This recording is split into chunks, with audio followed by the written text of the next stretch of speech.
Captain Hyunwoo Park stood on the bridge of the New Seoul and watched the stars beyond the main viewport. The deep space exploration vessel had been traveling for 8 months now, pushing further into space than any human ship had gone before. The crew of 230 people had signed up for a 5-year mission to explore the outer edges of the Orion Arm and search for signs of life beyond Earth. Hyunwoo had commanded ships for 15 years, but this mission felt different. Every day took them further from home and deeper into the unknown. The ship's advanced sensors swept through space constantly, looking for anything that might suggest they were not alone in the universe. So far, they had found nothing but empty space, dead rocks, and cold gas giants. "Captain, you need to see this," called out Chief Science Officer Da-eun Kim from her station. Her voice carried an excitement that made everyone on the bridge turn to look at her. Da-eun had been analyzing sensor data for months without finding anything interesting, so this tone was new. Hyunwoo walked over to her console and looked at the display screen.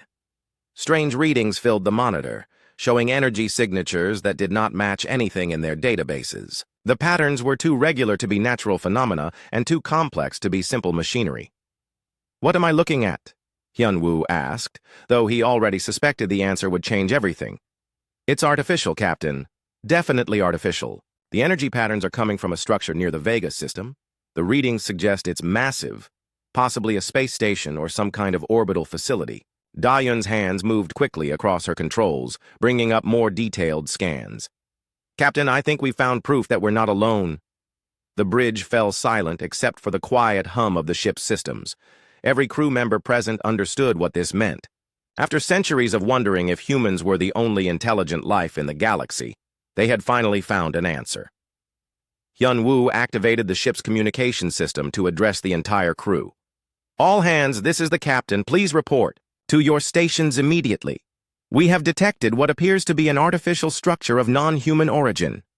This is not a drill." The next few hours passed in a blur of activity as the New Seoul changed course toward the mysterious structure.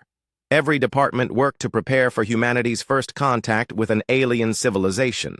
Ambassador Tae-min Lee reviewed first contact protocols while the communications team prepared equipment to attempt translation of any alien signals. As they approached the structure, its true size became clear. The alien facility was enormous, easily 10 times larger than the biggest space station humans had ever built. Its design was unlike anything from Earth, with flowing curves and organic shapes that seemed to grow rather than be constructed. Strange lights pulsed along its surface in patterns that suggested activity and intelligence. "We're receiving a transmission," announced Communications Officer Jin-Soo Park. "It's directed at us specifically. The signal is incredibly sophisticated. Their technology is far ahead of ours." Ambassador Lee moved to the communications station. "Can you translate it?" "Working on it now. Their computer systems are helping with the translation. It seems they've been studying our transmissions as we approached. They know our language." The main screen flickered, and then displayed an image that made everyone on the bridge step back. The alien that appeared was tall and covered in dark scales, with 4 arms and eyes that glowed with an inner light. When it spoke, its voice was deep and carried an authority that suggested it was used to being obeyed. "Primitive creatures of the 3rd planet," the alien said, its words translated by their computers. "I am War Commander Vex Talon of the Kethmaran Empire. You have entered space that belongs to us. Your species is unknown to us, but your technology marks you as inferior beings." Ambassador Lee stepped forward, trying to maintain diplomatic composure despite the alien's hostile tone. "Greetings, War Commander. I am Ambassador Tae-min Lee, representing the human species from Earth. We come in peace, seeking friendship and understanding between our peoples." The alien's expression changed to something that might have been amusement if it had been human. "Peace? Understanding? You speak like prey animals trying to bargain with predators. The Kethmoran Empire has ruled this region of space for 3,000 of your years. We have encountered 47 species during our expansion. All of them either serve us now or no longer exist." The bridge crew exchanged worried glances. This first contact was not going the way anyone had hoped. Captain Hyunwoo moved to stand beside Ambassador Lee, presenting a united front. "We have no desire for conflict," Hyunwoo said carefully. Our species is new to deep space exploration. We are simply seeking knowledge and peaceful contact with other civilizations. War Commander Vex Talon's four arms gestured in what seemed to be dismissal. Your desires are irrelevant. The Kethmoran Empire does not negotiate with inferior species. You will return to your home system immediately and prepare your people for integration into our empire. You have 72 of your hours to broadcast a message of surrender to your entire species. Any resistance will result in the complete elimination of your kind. The transmission ended abruptly, leaving the bridge in stunned silence. Humanity's first contact with aliens had lasted less than 10 minutes and had resulted in an ultimatum for complete surrender or extinction. "Sir," called out Tactical Officer Sumi Choi, "we're detecting massive energy buildups from their station. Multiple ships are powering up weapons systems. I count at least 12 vessels, each larger than our ship." Before anyone could respond, the alien station launched a demonstration of their power. A beam of pure energy lanced out toward a nearby asteroid, and the rock simply ceased to exist.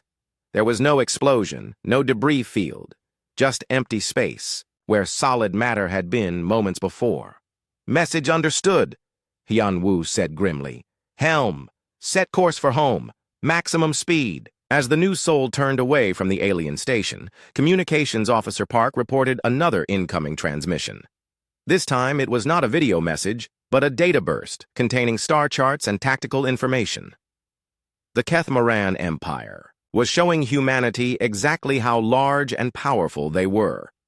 The data revealed an empire spanning 47 star systems, with thousands of ships and weapons that could destroy planets. Worse, the transmission included records of the 23 species the Kethmoran had completely eliminated during their expansion. Entire civilizations wiped from existence simply because they had refused to surrender. "Captain," Da-un said, quietly studying the alien data, "according to these records, they've already sent ships toward our colonies. They're not waiting for our answer." The tactical display updated with projected courses for Kethmoran fleets. 3 groups of ships were heading toward humanity's furthest colonies, New Busan, Terra Nova, and Kepler Station. At their current speed, the alien fleets would reach those settlements in less than 48 hours. They're going to hit our people before we can even warn them, Hyun-woo realized. This isn't a negotiation, it's an execution. The journey back to human space took the new soul 16 days at maximum speed. During that time, they watched helplessly as long-range sensors detected the destruction of humanity's 3 furthest colonies. Over 2 million people died in what the Kethmoran called demonstrations of their superiority. When the new soul finally reached communication range with Earth, Captain Hyun-woo composed the message that would change humanity forever. His words were simple and direct, carrying the weight of first contact gone horribly wrong. "Earth Command, this is Captain Park of the New Soul. We have made contact with a hostile alien empire called the Kethmoran. They have demanded our complete surrender and have already destroyed 3 of our colonies to demonstrate their power. Over 2 million civilians are dead.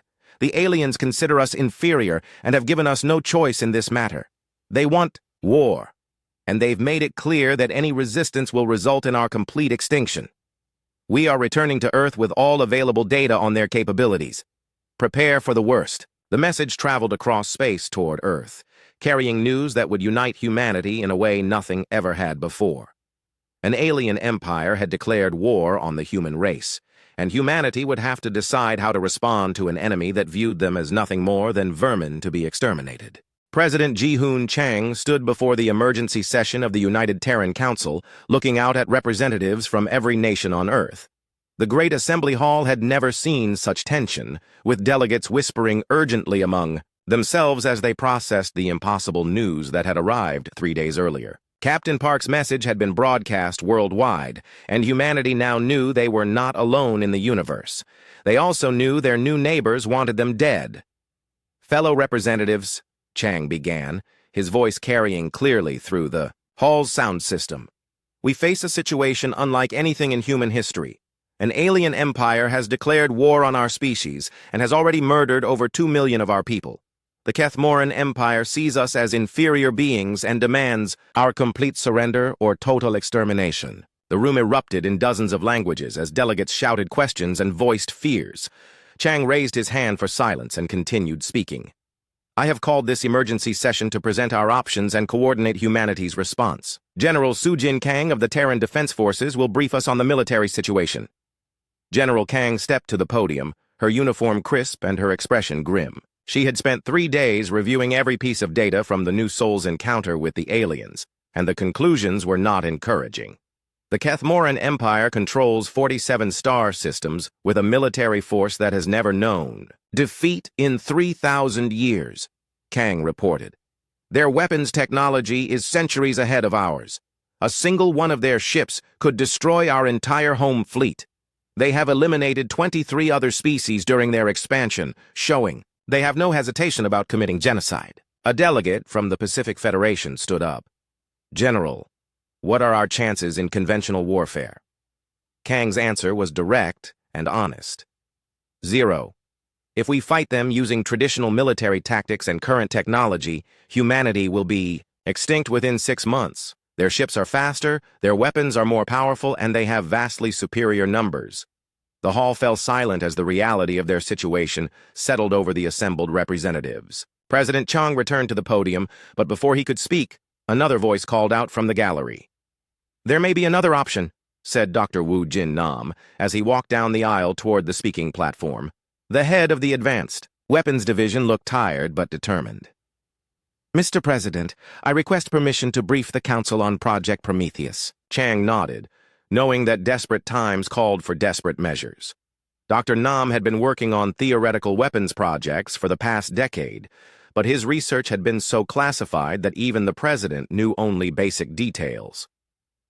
Project Prometheus began 12 years ago as a theoretical study of physics-based weapons, Dr. Nam explained as he took the podium. We asked a simple question. What if we could weaponize the fundamental forces of reality itself? Not just nuclear energy or chemical reactions, but the basic building blocks of space and time. He activated a holographic display that showed complex mathematical formulas and particle diagrams. We developed 2 primary concepts. First, quantum cascade weaponry that could cause matter to collapse into artificial singularities. Second, reality anchor bombs that could destabilize the fabric of space-time itself. The hall was completely quiet now as delegates tried to understand the implications of what they were hearing. Dr. Nam continued his explanation, using simple terms to describe incredibly complex concepts. The aliens have superior technology, but they think in conventional terms. They use advanced versions of energy weapons and force fields. They've never encountered weapons that operate on quantum levels or that can alter the basic laws of physics in localized areas. Admiral Yun-Ha Choi stood up from her seat in the military section. Dr. Nam, are these weapons actually functional, or are we talking about theoretical concepts? We have working prototypes of both weapon systems, Dr. Nam replied. Small-scale tests have been successful. The challenge is scaling them up for ship-mounted use and mass production. With unlimited resources and emergency authorization, we could have operational weapons within 8 months. President Chang looked around the room at the faces of humanity's leaders. Ladies and gentlemen, we need to make a decision. Do we surrender to the Kethmoran Empire and hope they allow our species to survive as slaves? Do we fight with conventional weapons and face certain extinction? Or do we commit everything we have to developing weapons that might give us a chance? The debate that followed lasted 18 hours. Some delegates argued for attempting to negotiate with the aliens. Others wanted to try hiding humanity's remaining colonies in distant star systems. But, as the discussion continued, a consensus began to emerge around a fourth option that no one wanted to voice directly. It was the representative from the African Union who finally said what everyone was thinking. These aliens have made their intentions clear. They plan to exterminate our species, regardless of what we do. If we're going to die anyway, perhaps we should make sure we take them with us. Admiral Choi took the floor to present the military's assessment. If we're going to fight, we need total mobilization. Every space-capable vessel in human service gets converted for military use. Cargo ships become troop transports. Mining vessels become weapons platforms. Research stations become forward bases. We strip mine entire asteroids to build the largest fleet in human history. How long would this take? Asked the delegate from the North American Federation. 6 months for initial conversion, 18 months for full mobilization, Choi replied. But we start fighting with whatever we have available immediately. The aliens expect us to surrender or cower in fear. Instead, we hit them everywhere we can reach. Dr. Nam added his perspective on the research timeline. Project Prometheus weapons will be ready for limited deployment in 8 months, full production in 12 months. But I need to be clear about something. These weapons don't just destroy targets. They eliminate them from reality itself. Once we use them, there's no going back. The implications of that statement weighed heavily on everyone present. Humanity was being asked to develop weapons that could potentially erase entire species from existence. It was a moral burden that no civilization should have to bear, but the Kethmoran Empire had given them no choice. President Chang called for a vote. All in favor of total military mobilization and emergency authorization for Project Prometheus? Every hand in the assembly hall rose into the air. The vote was unanimous. Over the following weeks, humanity transformed itself in ways that would have been impossible under normal circumstances. Factories that had produced consumer goods were retooled to manufacture weapons and ship components. Civilian space yards began working around the clock to convert passenger vessels into warships. Universities redirected their research toward military applications. The most significant change was in humanity's mindset. For the first time in centuries, the entire species had a common enemy and a shared goal. Old conflicts between nations became irrelevant in the face of potential extinction. Resources were shared freely between countries, and the brightest minds from every field were recruited for the war effort. General Kong established the Terran War Command in a massive underground facility beneath the Swiss Alps. From there, she coordinated the largest military buildup in human history. Reports arrived daily showing progress that seemed impossible under normal circumstances. "Ma'am," reported Colonel Hae-Jin Park, "the Mars shipyards have completed conversion of 200 civilian vessels this week alone. The asteroid mining stations are providing raw materials faster than we can process them." Admiral Choi reviewed fleet deployment schedules while monitoring alien activity throughout human space. The Kethmoran seemed to be consolidating their forces for a major assault. Our scouts report massive fleet buildups in 3 systems. They're planning to hit Earth directly. Dr. Nam's teams worked frantically to perfect their reality-altering weapons. The first successful test of a ship-mounted quantum cascade device had been both encouraging and terrifying. A decommissioned cruiser had been reduced to a point of infinite density in less than 3 seconds. "The weapons work," Dr. Nam reported to President Chang during a private briefing. "But I need you to understand what we're creating. These aren't just more powerful versions of conventional weapons. We're building devices that can alter the fundamental nature of reality itself. Once we deploy them against the Kethmoran, we'll have crossed a line that no species has ever crossed before." Chang nodded grimly. "Doctor, the aliens have made it clear that this is a war of extermination. They plan to wipe out every human being in the galaxy. Under those circumstances, I'm willing to cross any line necessary to ensure our survival." As Earth's orbital defenses were strengthened and humanity's new fleet took shape, intercepted alien communications provided insight into Kethmoran thinking. They still viewed humans as primitive creatures who would either surrender quickly or die easily. The aliens had no idea what they had unleashed by threatening humanity's existence. The final weeks before the expected alien assault saw humanity complete preparations that no other species had ever managed. An entire civilization had been converted into a war machine in less than 6 months. War Commander Vex Talon stood on the command deck of his flagship, the Eternal Dominion, and watched the human solar system appear on his tactical displays. The cleansing fleet under his command consisted of 300 ships, each more powerful than anything the primitive humans could possibly field. After 3,000 years of conquest, this would be just another routine extermination. "Fleet Commander," reported his tactical officer, "we are detecting approximately 800 human vessels in defensive positions throughout their system. Their technology appears even more primitive than our initial assessments suggested." Vex Talon's 4 arms gestured in satisfaction. The humans had chosen to fight rather than surrender, which meant the Kethmoran Empire could proceed with complete extermination without the complications of managing slave populations. It would be efficient and final. "Signal to all ships," Vex Talon commanded. "Begin systematic destruction of all human vessels and installations. Leave nothing capable of supporting life. We will cleanse this system completely before moving on to eliminate any remaining human colonies. What War Commander Vex Talon did not understand was that humanity had evolved as persistence hunters on a world where survival required both intelligence and relentless determination. While the Kethmoran had conquered other species through technological superiority, humans had survived by adapting to any situation and refusing to give up even when facing impossible odds. The first indication that this battle would be different came when human ships began appearing inside Kethmoran formations without any detectable approach vector. The quantum tunneling drives developed by Dr. Nam's teams allowed human vessels to literally step through space-time, bypassing alien defenses entirely. Captain Min-Ho Yoon commanded the stealth ship Ghost of Seoul as it materialized directly alongside a Kethmoran cruiser. The alien crew had less than 2 seconds to react before Yoon activated his ship's primary weapon. "Reality anchor deployed," reported his weapons officer calmly. The device that Dr. Nam's teams had created did not simply destroy matter. It destabilized the fundamental forces that held space-time together in a localized area.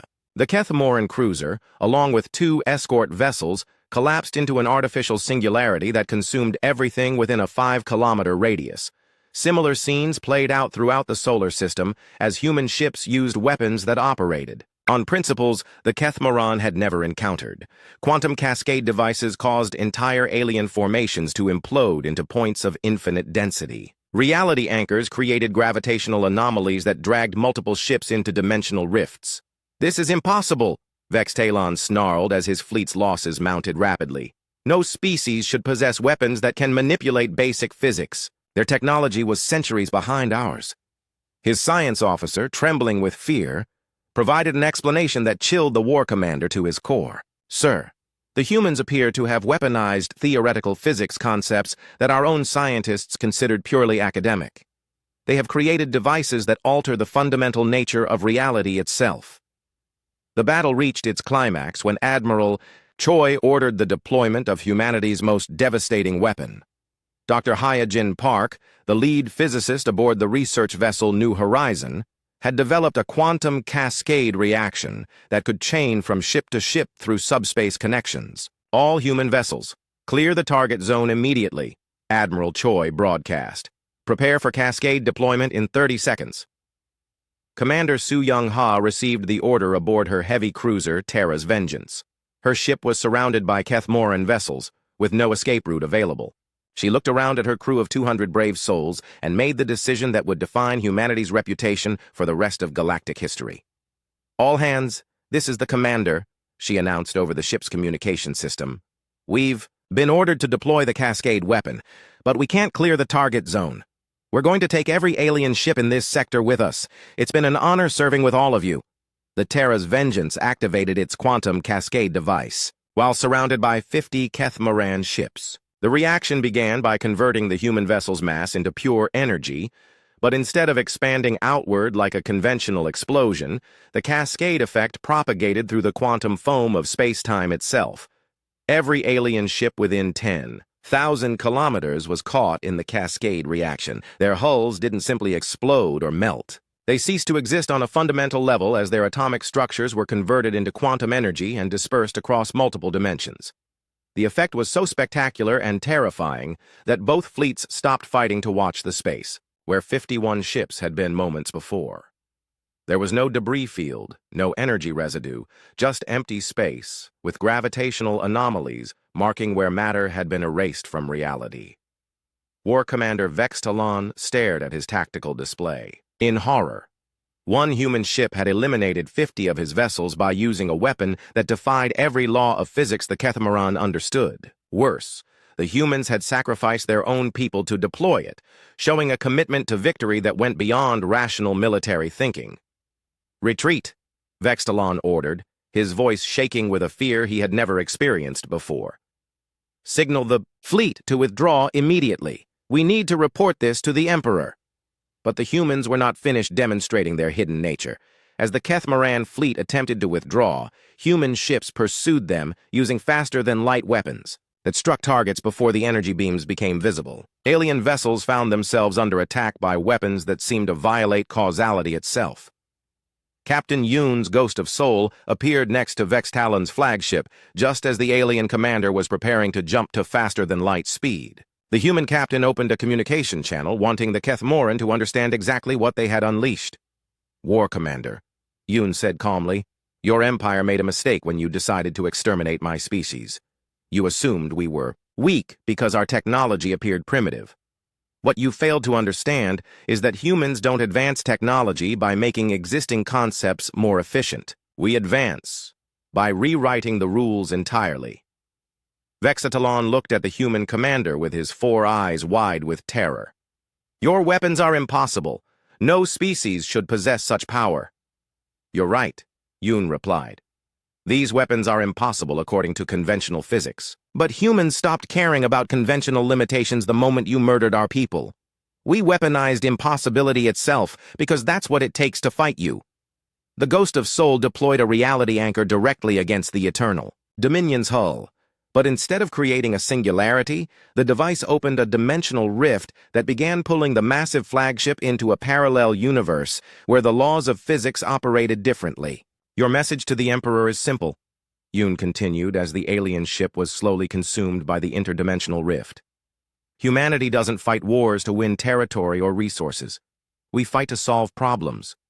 Your empire has become a problem, and humans are very good at solving problems permanently." The Eternal Dominion disappeared into the dimensional rift, taking War Commander Vextalon and his crew of 3,000 with it. The remaining Kethmoran ships managed to escape the solar system, but they carried with them the knowledge that humanity possessed weapons that could erase entire fleets from existence. Dr. Nam reviewed the battle reports from his laboratory deep beneath Earth's surface.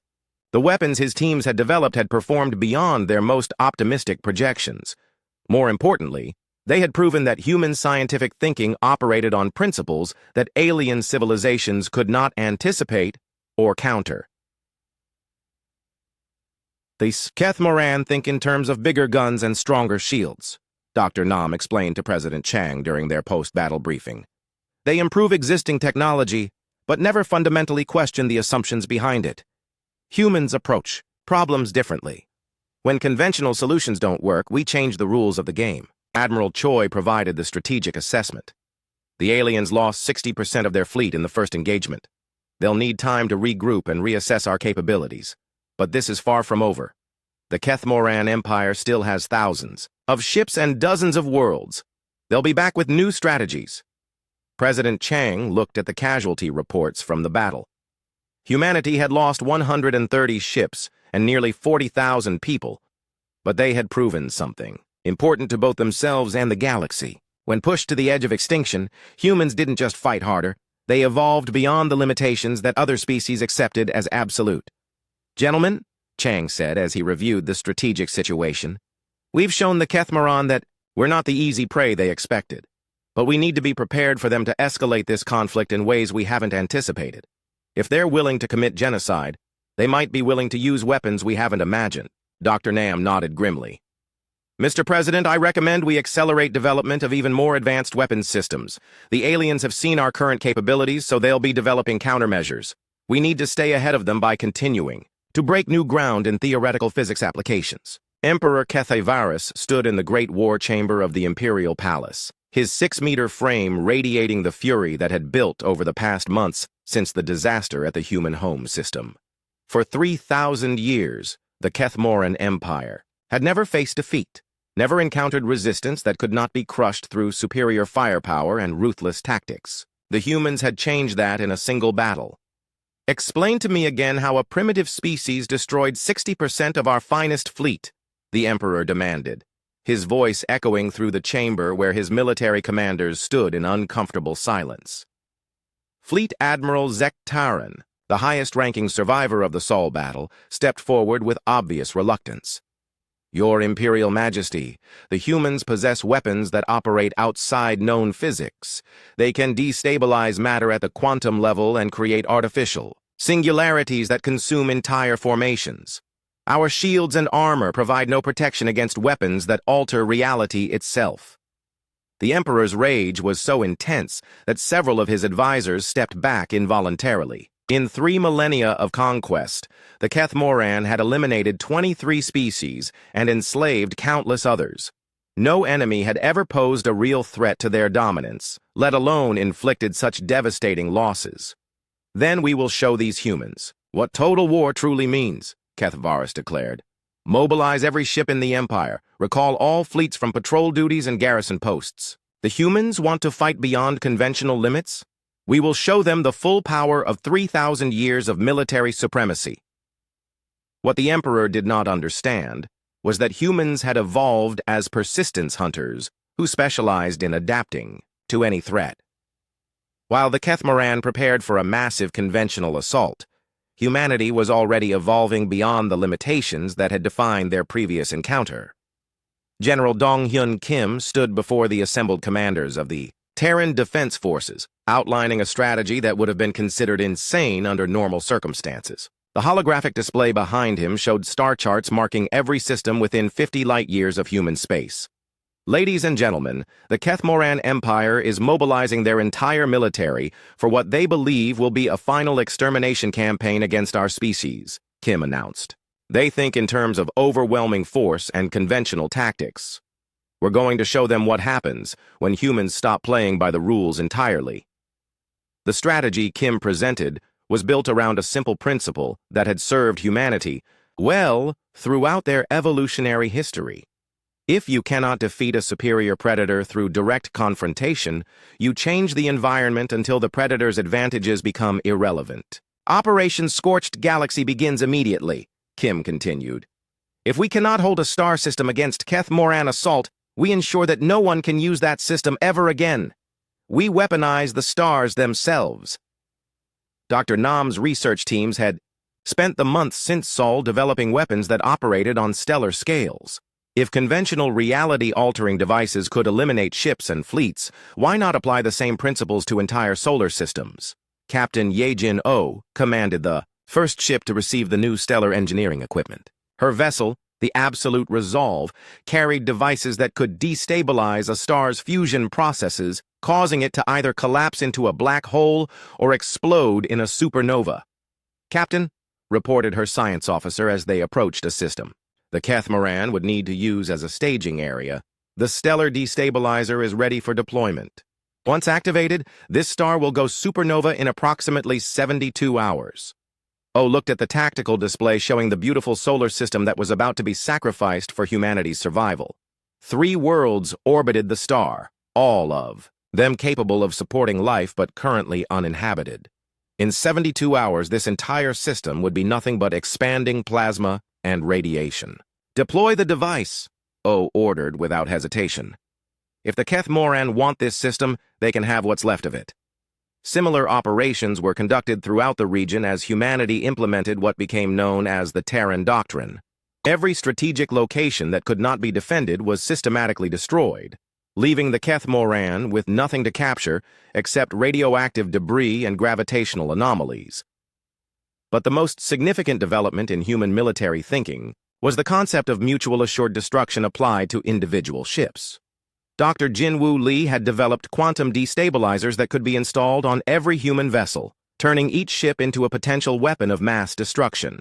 The principle is simple, Dr. Lee explained to a gathering of ship commanders. If your vessel is about to be destroyed, you can choose to take your attackers with you into a dimensional rift. Every human ship becomes a potential kamikaze weapon that can eliminate multiple enemy vessels. Captain Yejin's sister, Commander Bo-Ra-Oh, was the first to deploy this tactic during a Kethmoran raid on the outer colonies. Her destroyer was surrounded by 5 alien cruisers with no possibility of escape. Instead of surrendering or dying uselessly, she activated her ship's quantum destabilizer. All Kethmoran vessels. This is Commander O of the Terran Defense Forces, she broadcast on all frequencies. You came here to kill humans. Congratulations. You succeeded, but we're taking you with us. The resulting dimensional rift consumed all 6 ships, creating a permanent tear in space-time that would make the system uninhabitable for thousands of years. The Kethmoran survivors in other parts of the system reported their horror at watching their own ships simply vanish into nothingness along with the human vessel they had been attacking. Word of human death ships spread throughout the Kethmoran.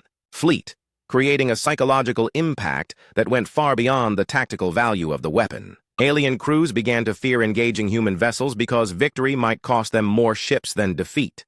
How do you fight an enemy that can eliminate your entire formation even while losing? The war escalated when the Keth Moran decided to use biological weapons against human civilian populations. Emperor Keth Varus personally authorized the deployment of plague bombs against Earth's moon colonies, hoping to break human morale by demonstrating that their people were not safe anywhere.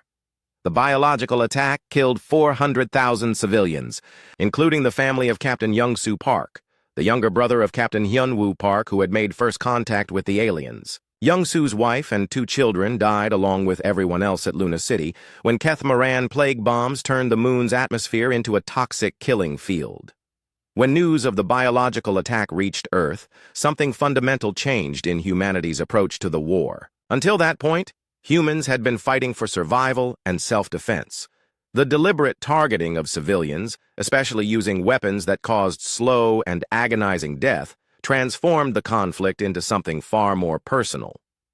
President Chang's address to humanity following the moon colony's attack was broadcast throughout human space and intercepted by Keth Moran intelligence services. His words were calm and measured, but they carried a promise that sent shivers through alien command structures. The Keth Moran Empire has chosen to target our civilian population with biological weapons, Chang announced. They have demonstrated that this is not a war between militaries but an attempt to exterminate our entire species through any means necessary. Under these circumstances, humanity will respond in kind. Dr. Nam's teams had been developing what they called the Extinction Protocol, a weapon that could eliminate entire species by disrupting their genetic structure at the quantum level. The ethical committees had initially refused to authorize its development, but the moon colony's attack changed everything. Mr. President, Dr. Nam reported during an emergency cabinet meeting, the Extinction Protocol is ready for deployment. The weapon operates by targeting the quantum signatures that define a species' genetic code. Once deployed, it would eliminate every member of the target species simultaneously, regardless of location. The implications were staggering. Humanity had developed a weapon that could commit genocide on a galactic scale, erasing an entire species from existence in moments. It was the ultimate expression of humanity's approach to problem-solving, taken to its logical extreme.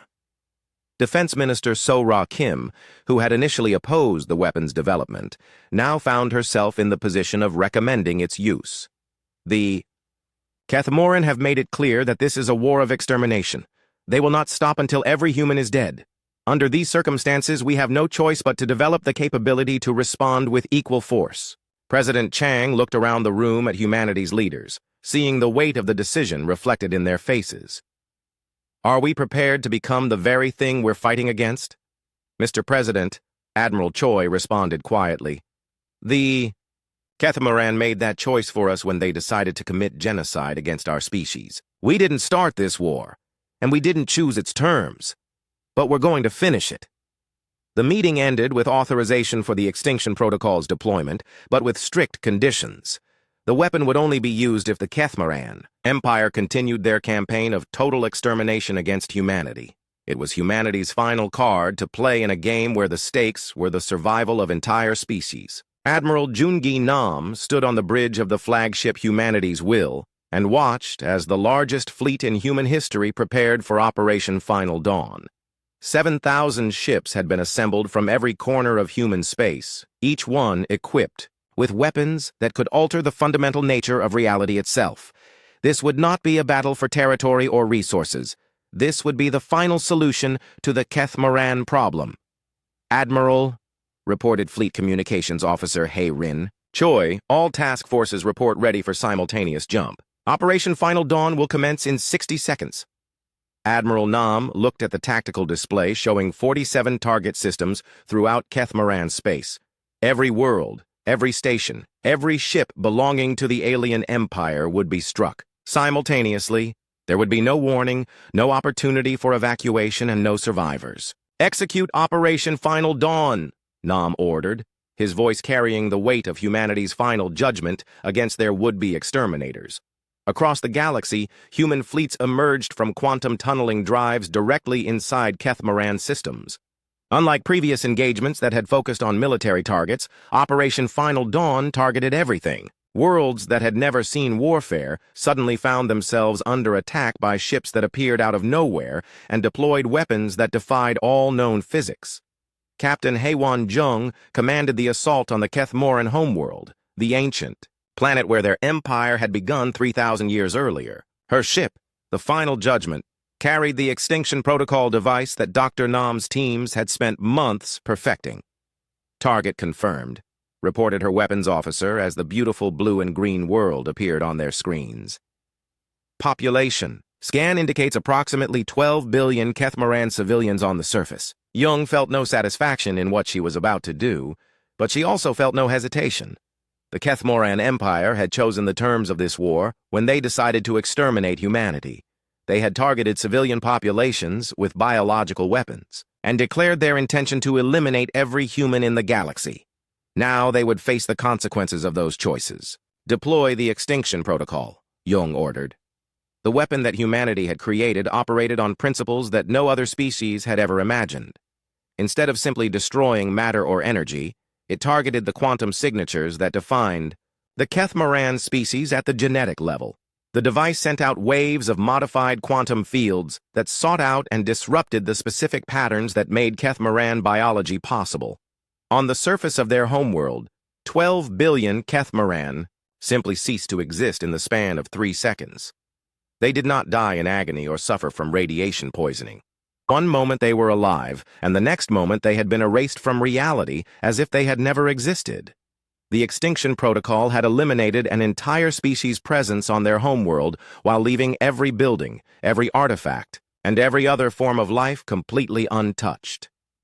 Similar scenes played out across the Kethmoran Empire as human fleets deployed the ultimate expression of humanity's approach to problem-solving. The aliens had presented themselves as an existential threat to humanity's survival, so humans had developed a weapon that could eliminate the threat permanently and completely. Colonel Tae-hyung Ko led the cleansing operations in the outer systems, where Kethmoran military bases had been established on conquered worlds. His orders were simple and direct: ensure that no trace of the Kethmoran Empire survived to threaten humanity or any other species in the future.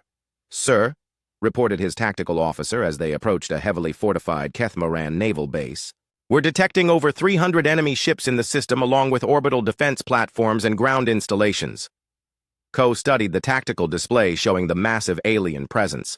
Under normal circumstances, attacking such a well-defended position would have required careful planning and overwhelming force. But Operation Final Dawn was not being conducted under normal circumstances. "Signal the fleet," Ko ordered. "Deploy reality anchors at maximum dispersion. I want every Kethmoran vessel and installation in this system eliminated simultaneously." The human ships spread out through the system and activated their reality-altering weapons at precisely coordinated moments. Instead of creating individual singularities or dimensional rifts, the devices worked together to destabilize space-time throughout the entire star system. The effect was unlike anything that had ever been witnessed in galactic history. 300 Kethmoran ships, dozens of orbital platforms, and several planetary installations all vanished from existence in the same instant. The weapons had not simply destroyed them, but had erased them from the quantum foam of reality itself, leaving behind only empty space and gravitational anomalies. Dr. Bo Young Shin documented the aftermath of Operation Final Dawn from her research vessel as it surveyed the former Kethmoran homeworld. Her job was to record what humanity had accomplished and ensure that future generations understood both the necessity and the cost of what had been done. Personal log, Dr. Shin recording. She spoke into her recorder while looking at the empty cities on the planet below. Operation Final Dawn has been completed successfully. 47 star systems have been cleansed of all Kethmoran presence. The species that threatened humanity with extinction has itself been driven to extinction. The scope of what humanity had accomplished was staggering even by the standards of galactic warfare. An entire civilization that had dominated their region of space for 3 millennia had been eliminated in less than 72 hours, not just defeated or conquered, but completely erased from existence. The Keth-Moran Empire controlled 47 star systems, operated thousands of ships, and had a population estimated at over 200 billion individuals. Dr. Shin continued her documentation. As of today, none of that exists anymore. Humanity has demonstrated the capability to eliminate entire civilizations when our survival is threatened. Fleet Admiral Changmin Park, the older brother of Captain Hyunwoo Park, who had made first contact with the Keth-Moran, stood on the bridge of the Absolute Victory as it orbited the empty space where the alien homeworld had once existed. The planet itself remained intact, but every trace of Keth-Moran civilization had been systematically eliminated. "Admiral," reported his communications officer, "we're receiving signals from observation posts throughout the galaxy. News of Operation Final Dawn is spreading to other alien civilizations. Multiple species are requesting immediate diplomatic contact with humanity." Changmin was not surprised by this development. Word of humanity's capabilities would travel quickly through galactic communication networks, and other species would want to ensure they never found themselves in the same position as the Keth-Moran Empire. "Prepare a message for broadcast on all known alien communication frequencies," Changmin ordered. "Make sure every species in the galaxy understands exactly what happened here and why." The message that went out from the Absolute Victory was simple, direct, and designed to prevent any future species from making the same mistake the Keth-Moran had made. To all civilizations receiving this transmission, this is Fleet Admiral Park of the United Terran Defense Forces. The Keth-Moran Empire has been completely eliminated in response to their declared war of extermination against humanity. This action was taken only after they demonstrated their intention to commit genocide against our entire species. Changmin paused, looking out at the empty space where a thriving world had existed just days earlier. "Humanity does not seek conflict with other species.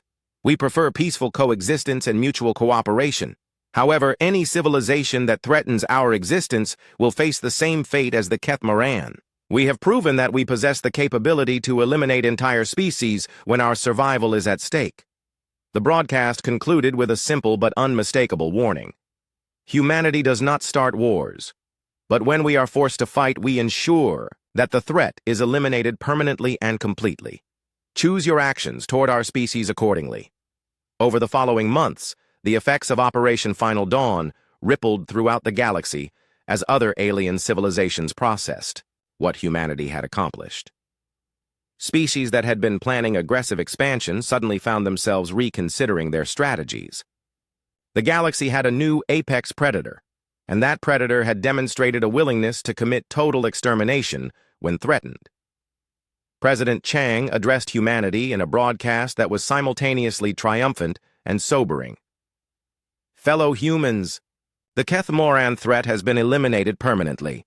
Our species is safe from extinction, and our colonies can continue to grow and prosper, but we must also acknowledge what we have become in order to achieve this victory." The cost of humanity's survival had been measured not just in resources and lives, but in the fundamental nature of what humans were willing to do when pushed to the edge of extinction. They had developed weapons that could erase entire species from reality and had used them without hesitation when faced with genocide. "We did not choose to become the galaxy's most dangerous predator," Chang continued. "That role was forced upon us by enemies who gave us no alternative except extinction. But now that we possess these capabilities, we have a responsibility to use them wisely and only when absolutely necessary.